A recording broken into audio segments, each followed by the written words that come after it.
Bonjour et bienvenue. Vous écoutez Marqueur, votre podcast 100% PME et marketing durable. Pourquoi ? Parce que le marketing durable, c'est le marqueur de la bonne santé de votre PME. Je m'appelle Diane Cantan et je vous propose à chaque épisode de partir avec moi à la découverte du marketing durable. 10 minutes pour avancer, ensemble, sur un sujet essentiel à la performance de votre entreprise, mettant en avant la relation client et étant au cœur des enjeux de RSE. Parce que gérer des projets marketing avec le cœur nous emmène plus loin dans la formulation d'une offre qui fait sens, aussi bien pour vos clients que pour vos collaborateurs. Dans cet épisode, nous allons parler de l'email, que j'aborderai selon 2 prismes. Le premier, d'un point de vue éco-geste, avec des bonnes pratiques qui peuvent être utilisées par toutes les personnes dans l'entreprise, et le deuxième, pour les marketeurs et communicants, en parlant de l'emailing ou des newsletters. Alors certes, certains vont dire « Oui, mais l'email, c'est une goutte d'eau dans l'océan des impacts du numérique. » Oui, c'est vrai. Ce qui consomme le plus, c'est évidemment l'appareil qu'on utilise, l'achat de l'ordinateur ou du smartphone. Mais le renouvellement du parc informatique est du ressort soit du service achat ou du DSI, alors que tous les collaborateurs de l'entreprise utilisent des emails tous les jours et que les équipes marketing et communication vont mettre en place des campagnes pour attirer les prospects et fidéliser les clients existants.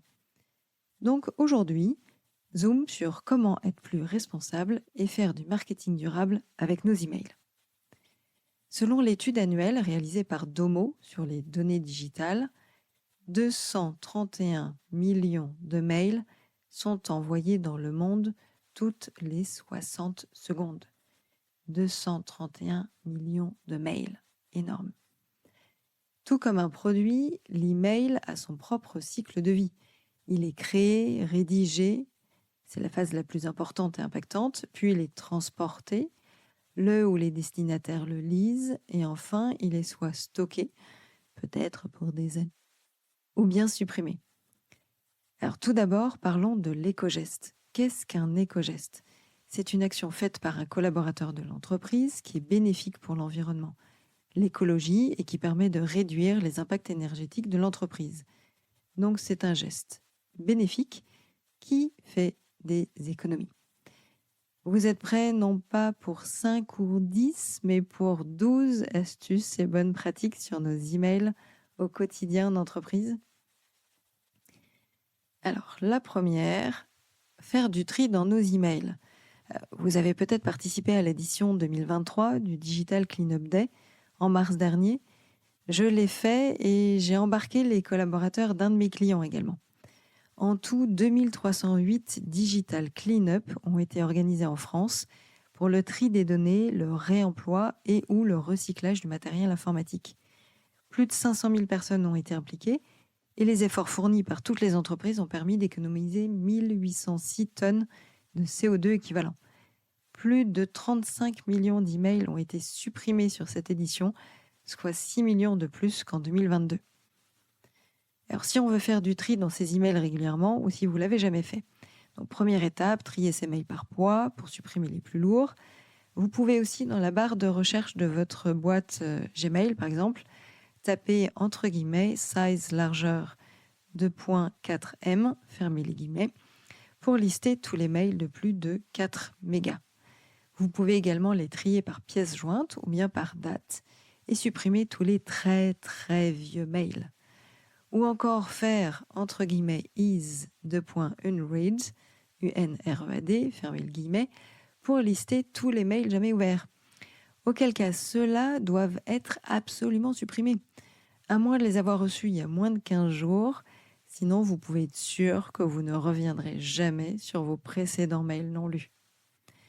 Vous avez peut-être entendu des débats sur les suppressions d'emails dans les archives qui vont générer des recherches supplémentaires sur les serveurs, alors que le stockage d'un email est la phase dans le cycle de vie qui consomme le moins de ressources. Donc la suppression des emails, c'est à faire chaque semaine et pas une fois par an. Alors deuxième astuce, limiter le nombre de destinataires ou personnes en copie. Pour information, selon l'ADEME, un mail parcourt en moyenne 15 000 km, en passant par les différents serveurs mondiaux avant d'être livré sur la messagerie du destinataire. Ce n'est donc pas la peine d'envoyer votre email en mettant la terre entière en copie. Et au-delà de la politesse du mail qui dit « Merci », répondre uniquement à celui qui l'a envoyé, mais pas à tous ceux qui étaient en copie. Comme quand on dit « Tourne 7 fois ta langue avant de parler », et bien là, prends 2 secondes pour cliquer uniquement sur « Répondre » et non pas sur « Répondre à tous ». Je sais, c'est tentant de mettre plus de personnes en copie, surtout les responsables. On ne sait jamais, il faut des traces de ce qui est dit. Je dois conserver des preuves des échanges. Et toujours selon l'ADEME, multiplié par 10 le nombre de destinataires d'un mail, c'est multiplié par 4 son impact environnemental. Ok, j'avais l'habitude de dire à mes équipes de me mettre en copie lors d'échanges qui nécessitaient une décision de ma part. Mais sinon, pas la peine.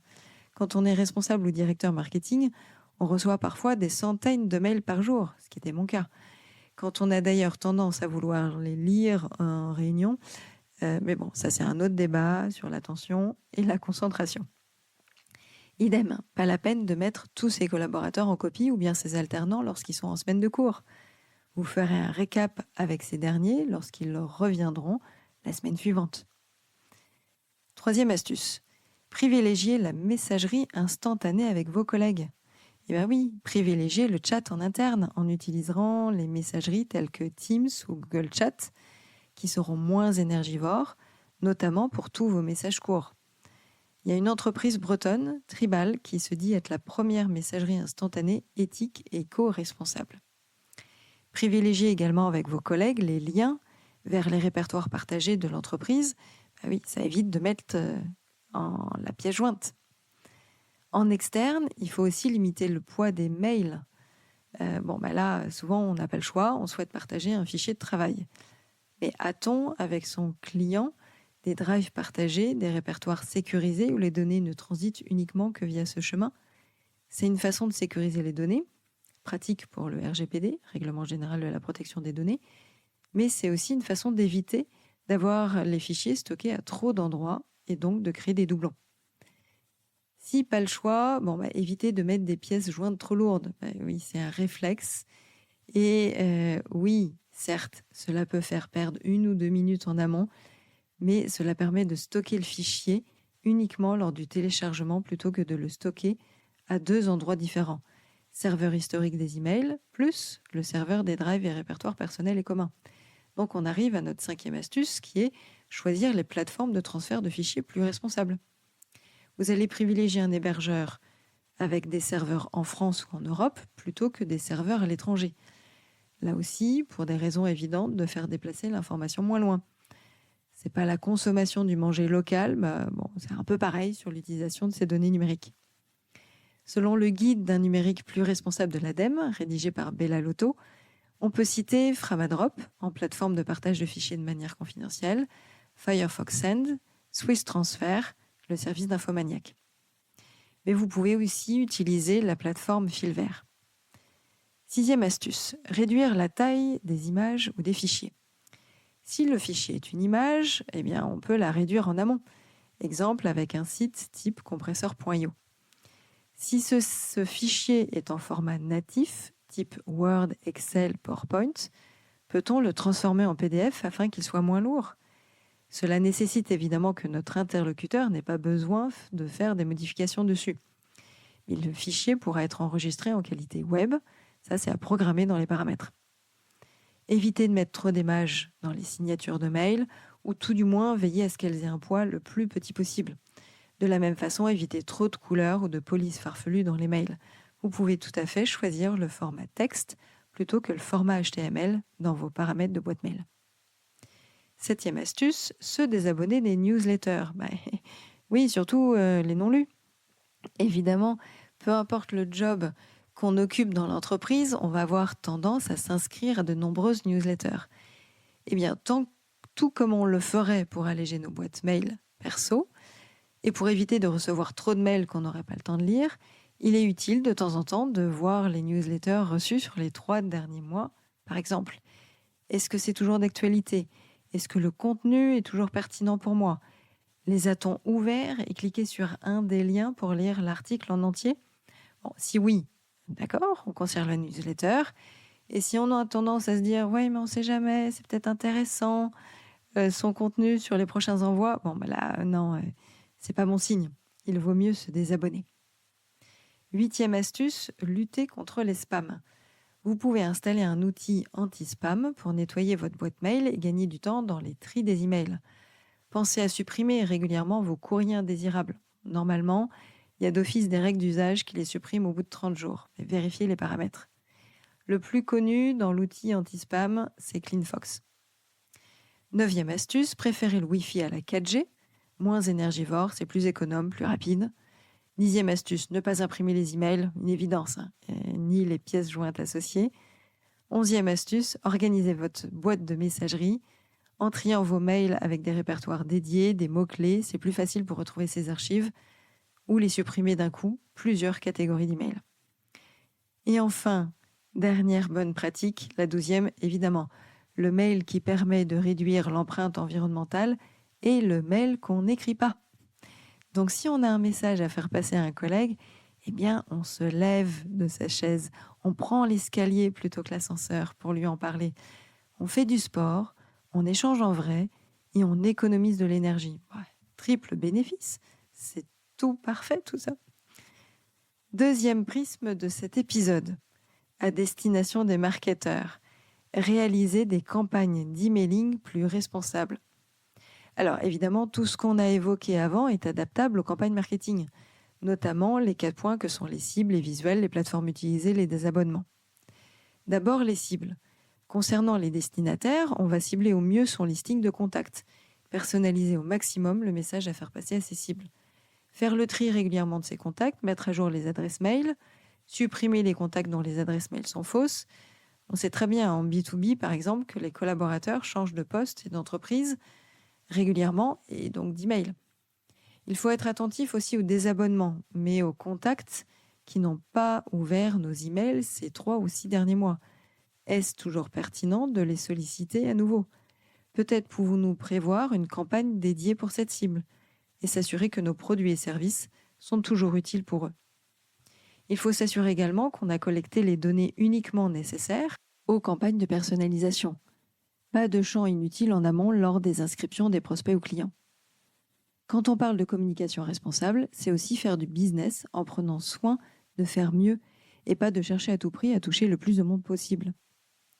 Objectif, toujours optimiser la connaissance des clients. Puis les visuels de notre email. Eh bien, les visuels intégrés dans l'email auront été préalablement compressés. Cela aura un impact positif sur la délivrabilité du message. Il sera moins lourd et donc plus facilement chargé dans les boîtes mail. Privilégiez les images aux vidéos qui seront plus lourdes et demanderont plus de ressources. En 3e, les plateformes utilisées. Eh bien, quand je cherche sur Internet « plateforme d'emailing marketing durable », je ne trouve que des listes des meilleurs outils, mais pas de critères de comparaison liés à une démarche marketing durable ou un hébergement France-Europe des serveurs. J'aurais aimé trouver une telle comparaison sur le site du blog du modérateur, par exemple. Si je prends 4 des plus gros acteurs, Mailchimp a des serveurs aux USA, les données de Mailjet sont stockées en Allemagne et en Belgique, Brevo, ex-Sendingblue et Sarbacane sont des solutions françaises avec des serveurs situés en Europe, France et Belgique pour Brevo et pays européens non précisés pour Sarbacane. 4e point, semblable aux éco-gestes, concerne les désabonnements. Depuis le RGPD en 2018, il est notamment obligatoire d'intégrer en bas de chaque email commercial newsletter un lien facile d'accès pour se désinscrire. Normalement, les plateformes choisies le proposent d'office, mais dans la construction des footers en bas de page des emails. C'est à vérifier. Rédiger une campagne marketing responsable en email, c'est aussi être attentif au contenu à délivrer. Se poser les bonnes questions avant de réaliser son emailing. Quelle ligne éditoriale ? Quelle syntaxe utiliser ? Dans son livre Communication et marketing responsable, d'Assaël Adari, paru en mai 2022, il évoque une étude « Les jeunes Français ne progressent pas en lecture », provenant d'évaluations conduites durant les journées défense et citoyenneté, où 77,5% des jeunes sont considérés comme des lecteurs efficaces, ce qui signifie que 22,5% d'entre eux sont en difficulté. Selon l'INSEE en septembre 2021, l'électronisme touche 17% de la population. Il est donc important de faire attention au contenu fourni et au vocabulaire utilisé. Évidemment, on va s'adapter à nos cibles. On aura un discours plus directif ou plus simple auprès d'une cible B2C sur des emailings promotionnels par exemple. On pourra avoir des phrases peut-être plus construites, un vocabulaire plus technique face à une cible B2B. Mais avant tout, il est important que tout marketeur s'adapte à sa cible. Évidemment, dans les messages à diffuser, il est important de parler des actions RSE mises en place dans l'entreprise, d'éduquer, d'avoir un axe pédagogie, un impact positif.